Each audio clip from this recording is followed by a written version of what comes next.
जगाच्या पाठीवर आदर्श माता राष्ट्रमाता माझी जाऊ 18 पगड जातीला सोबत घेऊन सुंदर असं स्वराज्य स्थापित केलं असे छत्रपती शिवाजी महाराज आपल्या देशाला सुटसुटीत आणि सुंदर अशी राज्यघटना दिली असे डॉक्टर बाबासाहेब आंबेडकर इतर सर्व महामानवांना अभिवादन।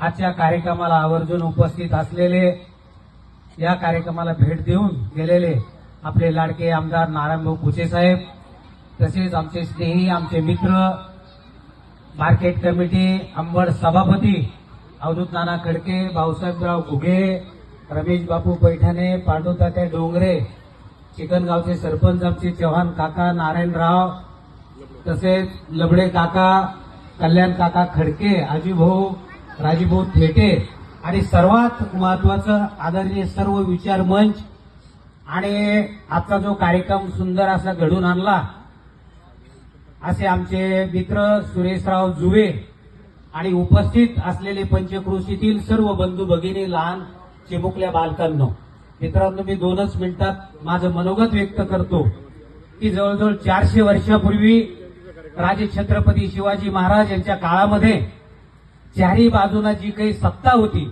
कारण त्या काळात लोकशाही नव्हती राजशाही राज्यशाही पद्धती होती आणि अशा काळामध्ये शिवाजी महाराज यांच्या चारही बाजूला ज्या काही राजसत्ता होत्या या राजसत्ता जुलमी होत्या अन्यायकारक होत्या।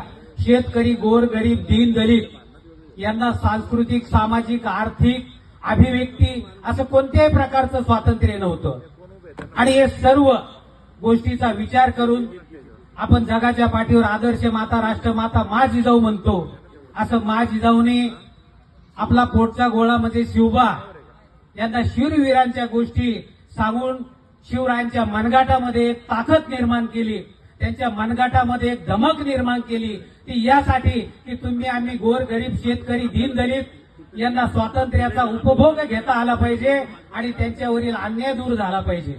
आपला सर्वांना माहिती आहे की छत्रपती शिवाजी महाराज आपण आजही सुद्धा 400 वर्ष होऊन गेली तरी सुद्धा आपण या महापुरुषांना जातीपातीमध्ये वाटत असतो। मित्रांनो ही फार खेदाची गोष्ट आहे। छत्रपती शिवाजी महाराज यांच्या सोबत त्यांचे जे मावळे होते ते हिंदू मुस्लिम शीख इसाई साळी माळी धनगर लोहार कुंभार हे सर्व 18 पगड जातीचे मिळून मावळे आणि या सर्वांनी सुंदर असं राज्य तयार केलं। त्या काळात शिवाजी महाराज आपल्या घोडदळाला सांगायचे की आमच्या शेतकऱ्याच्या मेथीच्या देठाला सुद्धा धक्का लागायला नको। यावरून शिवरायाच्या मनामध्ये आमच्या शेतकऱ्याविषयी किती आपुलकी आणि किती जिव्हाळा आणि किती प्रेम हे आपल्याला या गोष्टीवरून लक्षात येतं। मित्रांनो दुसरा एक मुद्दा जर सांगायचा ठरला तर आज अनेक काही ठिकाणांमधून छत्रपती शिवाजी महाराज हे मुस्लिमांच्या विरोधी दाखवण्याचा प्रयत्न केला जातो परंतु मित्रांनो शिवाजी महाराज यांची जी काही फौज होती या फौजमध्ये जवळजवळ 37% हे बॉडीगार्ड त्यांचे मुस्लिम होते।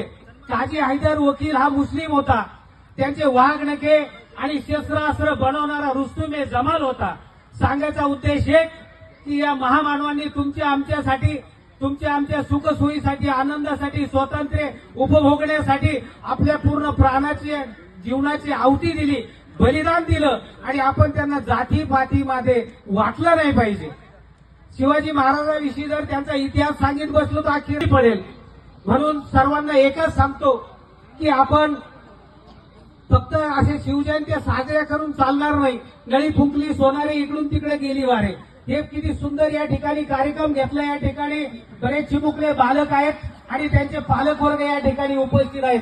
मी फक्त सर्वांच्या चरणी एक विनंती करेल की आमचे शिवाजी महाराज असतील संभाजी महाराज असतील मा जिजाऊ असतील अहिल्याबाई होळकर असतील सावित्रीबाई फुले असतील या सर्व महामानवांचे बुक्स आमच्या चिमुकल्या बालकाला आणून द्या की जेणेकरून कोण शिवाजी महाराज कोण संभाजी महाराज कोण राष्ट्रमाता मा जिजाऊ कोण डॉक्टर बाबासाहेब आंबेडकर हे सर्व महामानवांच्या जीवनावरील पुस्तकं आमचे बालकं वाचतील आणि त्यांच्या त्या मेंदूमध्ये त्यांच्या ते विचार त्यांच्या गेल्याच्या नंतर त्यांच्या मनगटामध्ये एक चांगल्या प्रकारची ताकद तयार झाल्याशिवाय राहणार नाही।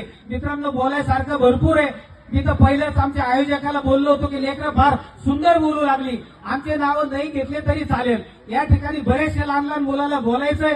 मी शिवजयंती निमित्त पुन्हा एकदा सर्वांना शुभेच्छा देतो. थांबतो. जय हिंद, जय जिजाऊ.